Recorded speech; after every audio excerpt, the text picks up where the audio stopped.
Part 2 की starting होती है जहाँ शू लू के साथ बैठी हुई थी, बट वो सिर्फ श्याओ की बातें कर रही थी बिकॉज उसे श्याओ की कल वाली हरकत से वो बहुत ज्यादा चार्मिंग लगने लगा। तो लू कहता है ये तो तुम्हारे प्यार की शुरुआत है। तो शू कहती है नहीं, मेरे दिल में मेरे बचपन का ही दोस्त है सिर्फ। तो लू कहता है अगर तुम्हें श्याओ पसंद है तो उसे जितनी जल्दी हो सके अपना बना लो, उसके पीछे तो बहुत सारी लड़कियां हैं, वैसे भी उसके क्लोज सिर्फ तुम ही आ सकती हो, इतना एडवांटेज तो है तुमको। और अब रात में श्याओ रूम आता जहाँ शू आई हुई थी और वो शू को हग करके सो जाता है और नेक्स्ट मॉर्निंग वो उठकर शू को सोते हुए देख रहा था और जैसे शू उठती है वो श्याओ को देखकर हैरान हो जाती है। जहाँ श्याओ उसे बताता है उसने उसके ऊपर पैर रखा हुआ है इसलिए वो उठ नहीं पा रहा। तो शू शर्म से पानी पानी हो जाती है, लेकिन वो श्याओ को बोलती है हमारा कॉन्ट्रैक्ट बना हुआ है तो प्लीज उसके रूल्स को फॉलो करो और मुझसे दूर रहो। और श्याओ उसे बताता है आज दादी चली जाएगी तो तुम गेस्ट रूम में जा सकती हो। बट शू को इस घर में नहीं रहना था, लेकिन श्याओ उसे यहाँ से जाने से साफ मना कर देता है। तो शू कहती है कहीं तुम मुझे पसंद तो नहीं करने लगे हो ना। तो श्याओ कहता है मुझे बस तुम्हारी फिक्र है कि अगर तुम कहीं और रहोगी तो परेशानी में फंस जाओगी। तो शू उसके क्लोज जा बोलती है अपने ही नेफ्यू का एंगेजमेंट तुड़वा कर मेरे साथ आ गए हो अंकल। तो श्याओ से क्लोज कर बोलता है दोबारा अंकल मत बोलना और सोते हुए ध्यान रखा करो क्योंकि मैं अच्छा इंसान नहीं हूँ। शू बोलती है मैं भी अच्छी इंसान नहीं हूँ। अच्छा ये हम दोनों को जो चाहिए हमें वो मिल जाएगा। तो श्याओ कहता है अब तुमने जब अग्रीमेंट के लिए हाँ कर ही दिया है तो होप करता हूँ जितने भी भाई तुम्हारे बॉयफ्रेंड्स हैं उन सभी से तुम ब्रेकअप कर लोगी। बट शू इसमें जवाब देती है ये मेरा पर्सनल मैटर है, इसमें तुम कुछ नहीं बोल सकते। बट श्याओ उसका फोन छीन उसके दोस्त को ब्लॉक कर देता है जिससे शू को गुस्सा आ जाता है और वो उसे पिल्लों से मारने लगती है। तो श्याओ उसके क्लोज जाने लगता है जिससे शू को लगता है वो उसे किस करेगा। तो वो अपनी आंखें बंद कर लेती है, बट वो अपना कोट लेने आया था और वो बोलता है तुम क्या चाहती थी, मैं तुम्हारे साथ क्या करूं। और तभी श्याओ का ध्यान शू के पैर में जाता है और वो उसे पकड़कर उसके टैटू देखने लगता है। बट शू उसे अपने से दूर कर देती है और बोलती है ये क्या बदतमीजी है। और अब श्याओ शू की सारी इंफॉर्मेशन अपने असिस्टेंट को निकालने को बोलता है जिससे वो कहाँ पैदा हुई है, सालों से कहाँ रही थी ईटीसी। और वो मन में सोच रहा था कहीं तुम वही तो नहीं हो ना जिसे मैं सोच रहा हूँ। और अब ये लोग कंपनी आ जाते हैं जहाँ मीटिंग में शू काफी अच्छे से अपनी स्किल को प्रूव करती है। बट बाकी जितने मीटिंग में लोग थे उन्हें उसकी बातों पर भरोसा नहीं था कि वो सच में प्रोडक्ट्स को हाई प्राइस में ला सकती है। बट श्याओ को उस पर भरोसा था और वो बोलता है अगर तुमने ये कर लिया तो मैं तुम्हारे साथ कॉन्ट्रैक्ट साइन कर लूंगा। जो सुन शू बहुत ज्यादा खुश हो जाती है।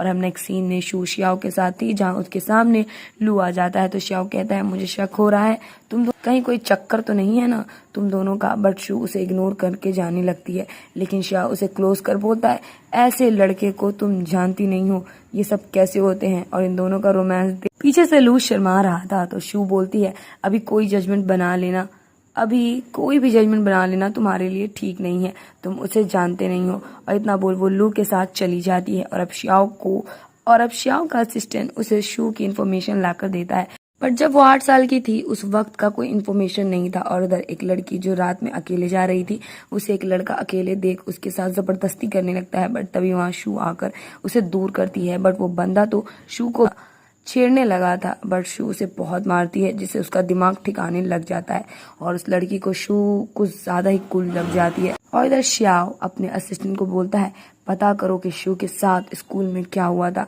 जब वो 8 साल की थी। और इधर लू शू से गुस्सा था क्योंकि उसने एक तो उसका कॉल कट कर दिया था, ऊपर से उसे ब्लॉक भी कर दिया। बट वो उसे बताती है वो सब श्याओ ने किया था, उसने नहीं।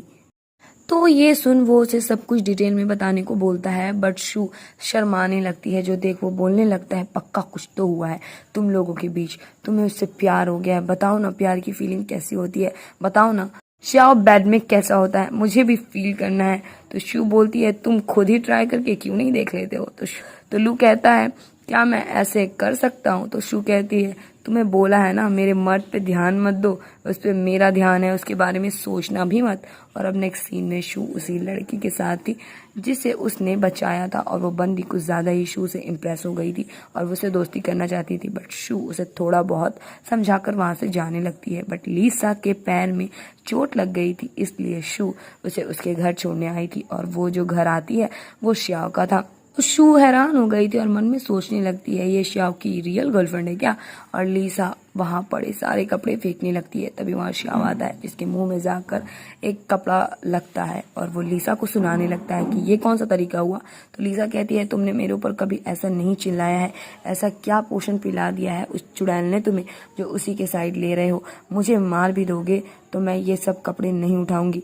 और ये सब सुन शू का गला सूख रहा था, ये कहाँ फंस गई मैं। और वो सोच रही थी श्याओ इसका इतना कुछ सुन ले रहा है, पक्का ये उसकी गर्लफ्रेंड है। और अब शू वहाँ से जाने लगती है बट ये दोनों उसे रोक लेते हैं और लीसा श्याओ को सारी बातें बताती है कैसे शू ने उस लड़के से उसे बचाया। और वो बोलने लगती है मेरी ये सिस्टर कितनी अच्छी है, उस शू के तरह नहीं है जो सबके साथ होकअप करती है। और उसने तुम्हें और चेन दोनों को सेड्यूस करके अपने पीछे लगा लिया है। तुम देख सकते हो दुनिया में कितनी अच्छी लड़कियां हैं, फिर भी तुम्हें वही क्यों पसंद आई। और यहाँ पे शू की गलतफहमी क्लियर होती है कि लीसा श्याओ की गर्लफ्रेंड नहीं बल्कि उसकी बहन है। और तभी वहाँ श्याओ शू को उसके अंडरगारमेंट्स देता है जिसे वो फट से छिपा लेती है। और लीसा हैरान हो बोलती है आप शू हो। तो शू कहती है कि हाँ, जिस चुड़ैल की बात तुम कर रही हो वो मैं ही हूँ।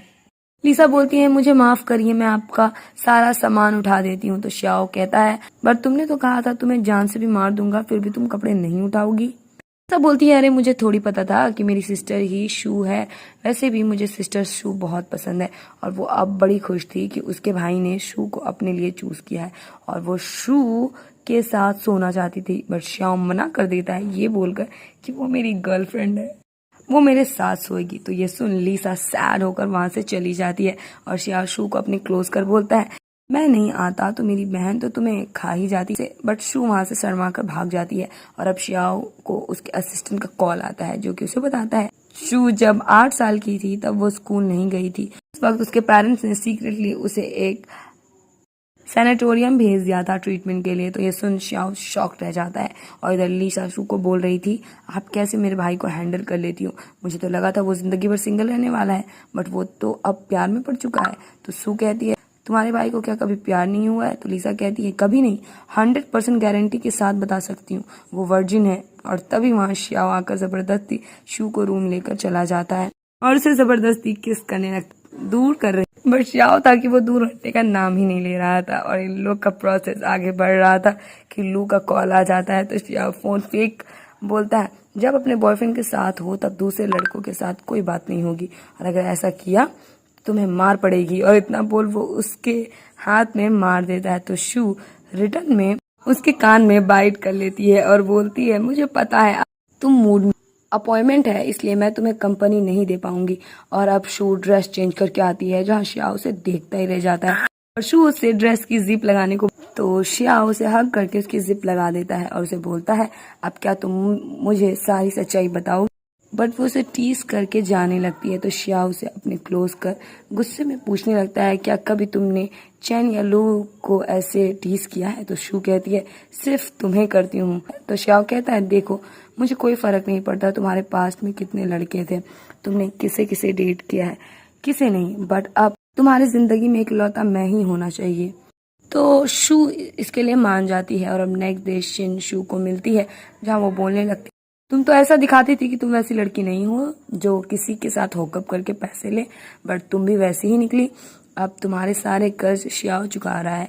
तो शू अपनी एयरबड निकाल बोलती है क्या बोला तुमने, मैंने कुछ नहीं सुना। तो ये सुन शिन को गुस्सा आता है और वो बोलती है तुम्हें पता शू फैमिली बैंकरप्ट कैसे हुई और तुम्हारी मॉम ने सुसाइड कमिट क्यों किया। तो शू कहती है अरे कहना क्या चाहती हो तुम, तुम्हें क्या पता है। तो शिन कहती है तुम्हें क्या लगता है तुम्हारी माँ बाप के बीच प्यार था, वो लोग तो सिर्फ दिखावा करते थे। शू फैमिली के ट्रबल में जाने से पहले तुम्हारे डैड तुम्हारी मॉम को डिवोर्स देने वाले थे। तो शू कहती है अरे ये तो इम्पॉसिबल है, मेरे पेरेंट्स एक दूसरे से बहुत प्यार करते थे, वो लोग कैसे डिवोर्स ले सकते थे। तो शिन उसे उसके डैड की एक फैमिली फोटो देती है जिसमें एक लड़का था और उनके साथ कोई दूसरी लेडी थी और वो बोलती है खुद को बहुत स्मार्ट समझती हो, सबसे बेवकूफ हो तुम। और इधर श्याओ को उसका दोस्त समझा रहा था शू के साथ एंजॉय करो, उसे सीरियस मत लो, उसके सर में बहुत कर्जे हैं 1 बिलियन से भी ज्यादा।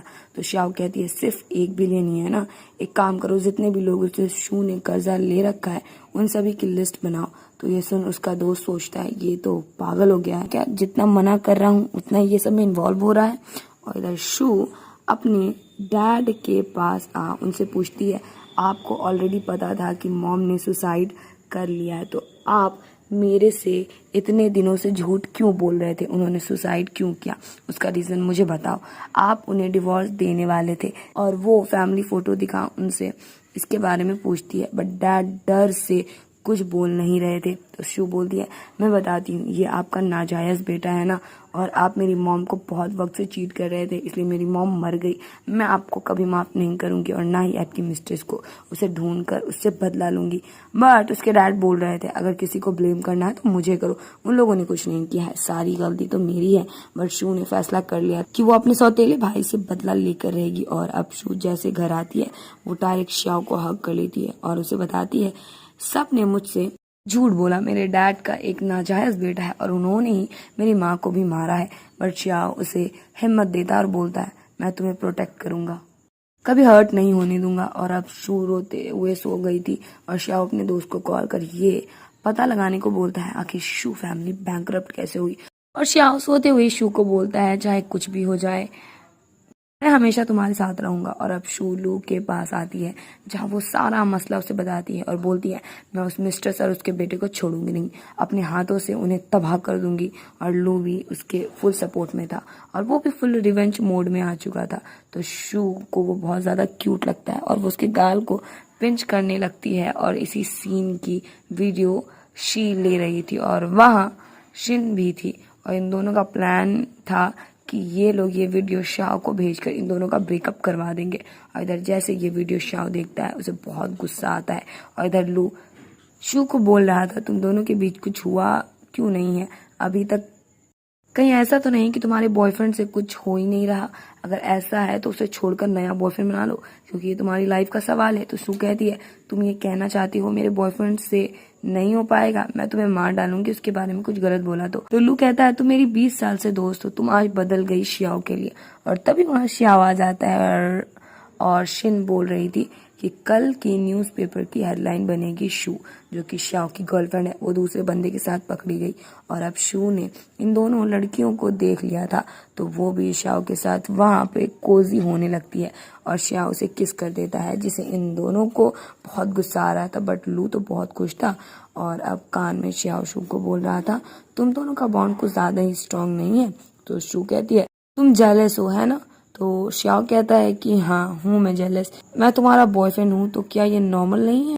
जेलस होऊंगा, ऑफ कोर्स तुम उसे पसंद करती हो। तो शू हाँ बोलती है तो श्याओ गुस्सा हो बोलता है, फिर उसी के साथ क्यों नहीं रह लेती हो? तो शू कहती है, वो मेरे बचपन का दोस्त है जिसके साथ मैं बड़ी हुई हूँ और मैं जिसे पसंद करती हूँ वो तुम हो। और इतना बोल वो उसे किस करने के लिए बढ़ती है, बट श्याओ उसे रोक उसे उसके डैड के बिजनेस का इन्फॉर्मेशन देता है। तो शू कहती है, तुम्हें कैसे पता चला? मैं यही सब ढूंढ रही थी। तो श्याओ कहता है, तुम मेरी गर्लफ्रेंड हो तो मुझे तो तुम्हारी हर मूव का पता होगा, जो भी तुम्हें हर्ट करने की कोशिश करे मैं उसे छोड़ूंगा थोड़ी ना। और शू को पता चलता है उसके डैड की मिस्ट्रेस की वजह से ही कंपनी बर्बाद हुई है, क्योंकि उसी ने सारी डिटेल्स कंपनी के कॉम्पिटिटर्स को दे दी थी और उसी की वजह से इन लोग के ऊपर 1 बिलियन का कर्ज है। और अब शू अपने डैड के मिस्ट्रेस को खोज कर जल्द से जल्द उनसे मिलना चाहती थी। और इधर श्याओ के घर की मेड को वो अग्रीमेंट मिल गई थी जिसमें साफ लिखा हुआ था, श्याओ और शू का जो रिश्ता है वो बस एक कॉन्ट्रैक्ट रिलेशनशिप है, जो कि मेड लीसा को भी दिखा देती है। और अब इन दोनों को समझ आ जाता है वो लोग फेक कपल हैं और अब ये लोग दोनों मिलकर प्लान बनाते हैं कि वो लोग इन दोनों को इन्हें फेक कपल से रियल कपल बना देंगे। और इधर शू और श्याओ शूटिंग स्टार देखने आए थे, जहाँ शू विश मांग रही थी और श्याओ उसे प्यार से देखे जा रहा था। तो शू कहती है, तुम विश क्यों नहीं मांग रहे हो? तो श्याओ कहती है, क्योंकि मेरी विश तो कब की पूरी हो चुकी है। पर शू के कहने पर वो विश मांगता है और उसकी विश थी जो कुछ भी शू विश मांग रही है वो पूरी हो जाए। और अब शू और श्याओ घर आते हैं, जहाँ दादी उसे कम्फर्ट करती है उसके अग्रीमेंट को लेकर और दादी बहुत ही ज़्यादा गुस्से में थी। तो श्याओ अपने घुटनों में बैठकर उनसे माफ़ी मांगने लगता है, बट शू अपने ऊपर सारी गलतियां ले रही और ये दोनों ही एक दूसरे की गलतियां अपने अपने ऊपर ले रहे थे कि मैंने किया है उसने नहीं, मैं गलत हूँ वो नहीं, ये अग्रीमेंट वाला आइडिया मेरा है उसका नहीं। बट दादी को लग रहा था कि सब श्याओ की गलती है, उसने ही शू को डरा धमका के ये एग्रीमेंट साइन करवाया होगा।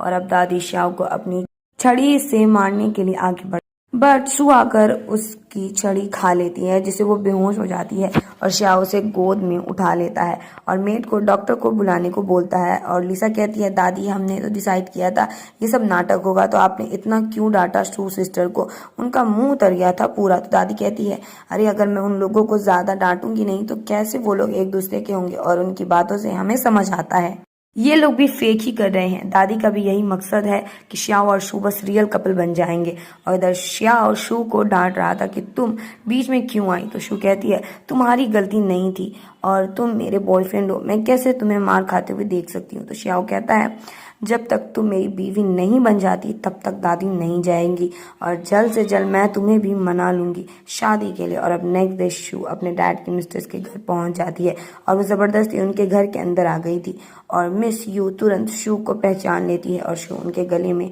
एक चाकू लगा देती है। और मिस यू कहती है तुम यहाँ किस लिए आई हो। तो शू कहती है तुमने डैड की कंपनी को तहस नहस करके रख दिया है और खुद इस घर में रह रही हो जो मेरे पेरेंट्स ने अपने लिए लिया था। अगर सर में दिमाग है तो अभी यहाँ से निकलो और जितना भी ज्वेलरी मेरे डैड ने तुम्हें दिए थे वो सब अभी निकालो। और इतना बोल शू उन्हें उन सब की डिटेल दिखाती है और अब शू के पास प्रूफ था। तो मिस यू कहती है ये सब किसने दिया तुम्हें। तो शू कहती है ऑफ कोर्स मेरे डैड ने, उनसे ज़्यादा अच्छे से कौन जानता है ये सब। वैसे भी जिस दिन तुम मेरे डैड की मिस्ट्रेस बनी थी उसी दिन तुम्हें समझ जाना चाहिए था एक मिस्ट्रेस की एंडिंग कभी अच्छी नहीं होती है। तो मिस यू कहती है ये इम्पॉसिबल है, वो ऐसा कभी नहीं कर सकता। आफ्टर ऑल मैंने उसे एक बेटा पैदा करके दिया है और उसने बोला था मुझे वो हमेशा फाइनेंशियली सपोर्ट करेगा। तो शू कहती है मैं तुम्हें एक दिन का मौका देती हूँ, यहाँ से अपना बोरिया बिस्तर समेट लो वरना मैं क्या करूँगी वो तुम्हें कल ही पता लगेगा। तो मिस यू कहती हैं जिसे तुम्हारे डैड प्यार करते थे वो मैं हूँ, जिसे प्यार नहीं करते थे वो तुम्हारी मॉम है। अगर अभी तुम्हारी मॉम ने बिना सुसाइड के डिवोर्स दे दी होती तो मैं तुम्हारे डैड की बीवी होती। ये सुन शू को इतना गुस्सा आ जाता है कि वो अगेन मिस यू के गले में चाकू लगा देती है और अब शू उन्हें अपनी मॉम की ग्रेव के पास लेकर आती है और उन्हें बोलती है मेरी मॉम से घुटनों में बैठकर माफी मांगो। यू कहती है इसमें क्या गलत है अगर तुम्हारी मॉम एक बेटा पैदा नहीं कर पाई।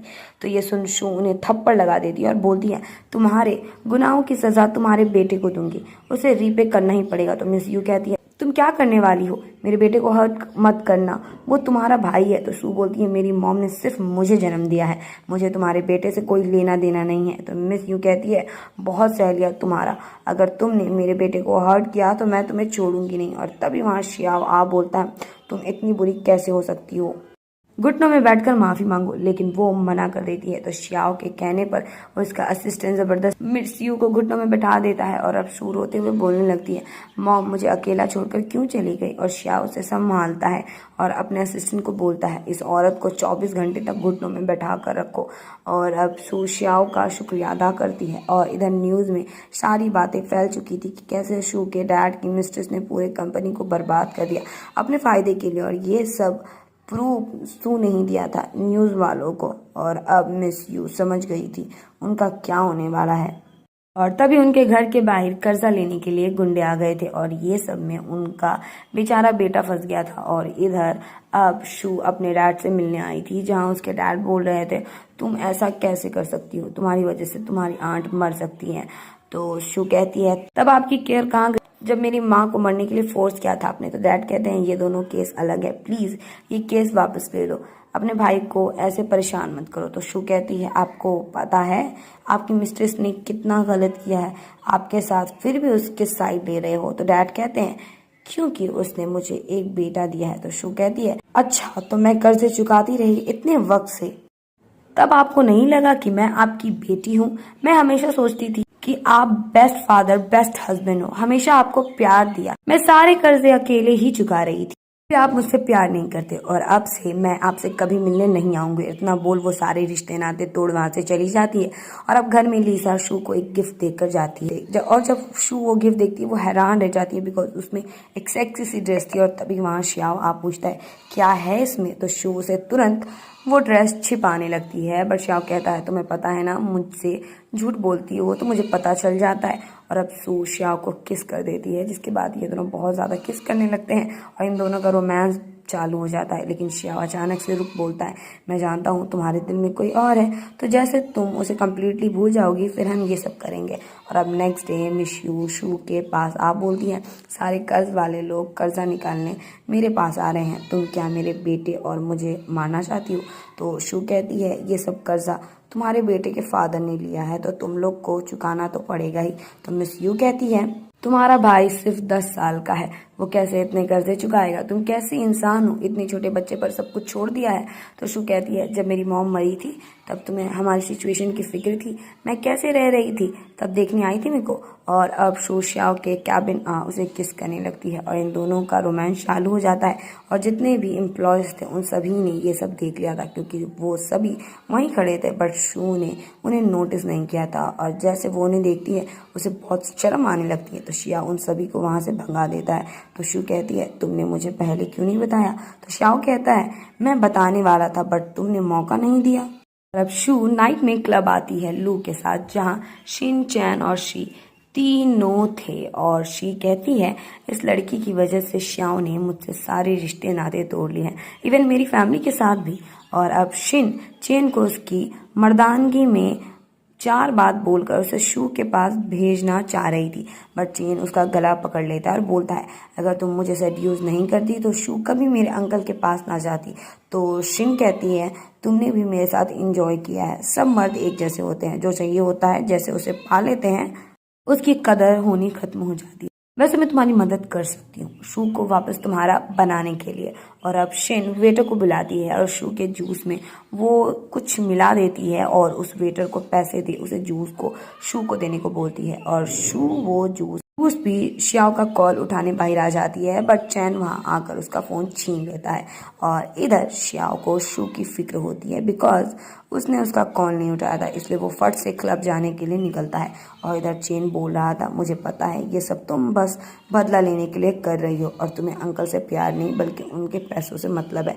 मुझे कोई दिक्कत नहीं है, उनके मर जाने के बाद हम दोनों उनके पैसों से ऐश करेंगे। और तभी शू का नशा होना स्टार्ट हो जाता है और चैन इसका फ़ायदा उठा उसे एक रूम लेकर आ जाता है और वो उसे किस करने को बोल रहा था, बट शू नशे के हालात में भी उसे थप्पड़ लगा देती है और बदले में चेन उसके साथ ज़बरदस्ती करने लगता है। और इधर श्याओ क्लब शी और शिन से पूछता है, शू कहाँ है? तो शी कहती है, मैंने उसे चेन के साथ जाते हुए देखा था। और अब श्याओ शू को ढूंढते हुए वही रूम आ जाता है और उसे देख चेन बहुत डर गया था और श्याओ शू को अपना कोट पहनाता है और चेन तुरंत श्याओ के पैर में गिड़गिड़ा कर बोलता है, मैं गलत नहीं हूँ, ये औरत बेटा मुझे सेड्यूस कर रही थी और जब ये मेरे साथ थी तब दूसरों को भी सेड्यूस क्या करती थी। बट श्याओ उसे धक्का मार देता है और लूज की गंदी पिटाई करता है। और तभी वहाँ शिन और शी आती है, तो चेन सारा ब्लेम शिन पर डाल देता है कि ये सब प्लान इसका था। तो शू कहती है, मैंने कभी नहीं सोचा था तुम इतनी गिर जाओगी। तो शिन कहती है, हाँ मैंने किया ऐसा, तो तुम क्या कर लोगी? तो शू कहती है, मैंने सुना है तुम कुछ यंगस्टर के पैसे लूट रही हो, तुमने बहुत पैसे स्कैम किए हैं ना, इसलिए तुम्हारे पीछे पुलिस लगी हुई है, अब तुम्हारे अच्छे दिन गए, अब तुम जेल में सड़ने वाली हो। तो ये सुन शिन शी से मदद मांगने लगती है, बट वो साफ मना कर देती है। तो शिन कहती है, मुझे समझ नहीं आ रहा शू तुम इतनी अच्छी लाइफ कैसे जी रही हो, सब कोई तुम्हें पसंद करते हैं, मैं तुम्हें कर्ज देती हूँ, तुम कभी खुश नहीं रहोगी। और अब श्याओ शू को गोद में उठाकर वहाँ से लेकर चला जाता है। और अब नेक्स्ट मॉर्निंग चेन और उसकी मॉम रोते हुए दादी के पास आते हैं और मॉम कहती हैं, श्याओ ने मेरे बेटे को 3 दिन के लिए जेल पहुँचा दिया। तो लीजा कहती है, ये बता रही हो तो पूरी स्टोरी भी तो बताओ, कैसे वो शू का रेप कर रहा था। और ये सुन दादी को गुस्सा आने लगता है। तो मॉम कहती है, ऐसा कुछ नहीं है, ये बस फन के लिए था, वैसे भी शू चेन की एक्स है और आपने देखा नहीं शू के फादर का स्कैंडल, उसकी मिस्ट्रेस का एक नाजायज बेटा भी है, वो लोग बैंकरप्ट हो चुके हैं, आपको लगा वो ठीक रहेगी हमारे घर की बहू बनने के लिए? उसकी फैमिली में बहुत से इश्यूज है, बट वहाँ श्यावा बोलता है, मैं तो शू से ही शादी करूंगा और हमारी फिक्र करना छोड़ दीजिए, मुझे कोई फर्क नहीं पड़ता वो किस फैमिली से आती है। तो मॉम कहती है, तुम ऐसा कैसे कर सकते हो, थोड़ी सी भी शर्म नहीं है क्या तुम्हें? लीसा कहती है, अपने बेटे को पहले सिखाओ फिर मेरे भाई पर आना। तो दादी कहती है, इतना बेशरम है तुम्हारा बेटा, कैसे अपनी आंट के साथ ऐसा कर सकता है? तो ये सुन मॉम और चेन दोनों माफी मांगने लगते हैं। तो दादी कहती है, मुझसे माफी मांगकर क्या फायदा, मेरे साथ तुमने थोड़ी कुछ वो सब किया है। चेन अब शू से माफ़ी मांगने लगता है, बट शू उन्हें माफ़ नहीं करती और दादी उन दोनों को घर से भगा देती है। और अब दादी इन दोनों को बोलती है, तुम दोनों कब शादी करोगे और बच्चा कब करोगे? तो श्याओ आप बोलता हूँ, चलो शू, घर नहीं जाओगी तो बच्चा कैसे होगा? तो दादी उन दोनों को जल्दी घर जाने को बोलती हैं, जिससे उनका पोता इस दुनिया में आ सके। और अब शू श्याओ को बोल रही थी, आज क्या मैं कुछ ज़्यादा ही क्रूल हो गई थी क्या? तो श्याओ कहता है, ऐसे लड़कों के साथ ऐसा ही करना चाहिए। तो शू बोलती है, बट वो तुम्हारा नेफ्यू है। तो श्याओ कहता है, उससे क्या फ़र्क पड़ता है? उसने मेरी गर्लफ्रेंड को बुली कैसे किया? हेवन का राजा भी ऐसा नहीं कर सकता है। और अब श्याओ शू को किस करने लगता है और इन दोनों का रोमांस चालू ही था कि शू को इम्पोर्टेंट कॉल आ जाती है और अब वो एक अंकल से मिलने जाती है जो कि उसे 52 के डिटेल्स देते हैं और उसे बताते हैं, कुछ दिनों से फानमाओ ग्रुप का प्रेसिडेंट तुम्हारे लेकर पूछताछ कर रहा था। और अब शू 52 के इन्फॉर्मेशन को देखती है और उसे समझ आता है, जिस दोस्त को वो इतने सालों से ढूंढ रही है वो कोई और नहीं बल्कि उसका बॉयफ्रेंड श्याओ है। और अब वो श्याओ के पास आती है और आज फाइनली वो उसके सीने में वो टैटू देखती है, जिसके बाद वो कंफर्म हो जाती है कि श्याओ उसका ही दोस्त है और वो उसे खुशी से हग कर लेती है और शू से बताती है, जिसे वो पसंद करती है वो 52 ही था। मैं तुम्हें पसंद करती हूँ, क्या तुम मुझे पसंद करते हो? तो श्याओ कहता है, मैं तुमसे प्यार करता हूँ। तो शू कहती है, जब तुम्हें पता था कि मैं 48 हूँ तो तुमने मुझे पहले क्यों नहीं बताया? और अब श्याओ शू को किस कर लेता है और अब फाइनली इन दोनों का रोमांस चालू हो जाता है। और अब नेक्स्ट डे श्याओ शू को उसका पुराना वाला घर गिफ्ट करता है। तो शू कहती है, तुम मेरे साथ इतने अच्छे हो तो मैं तुम्हारा एहसान कैसे चुका पाऊंगी? तो श्याओ कहता है, बस मेरे साथ लाइफ टाइम रहकर। और ये सुन शू से किस कर लेती है और इसी के साथ ड्रामा की एंडिंग हो जाती है।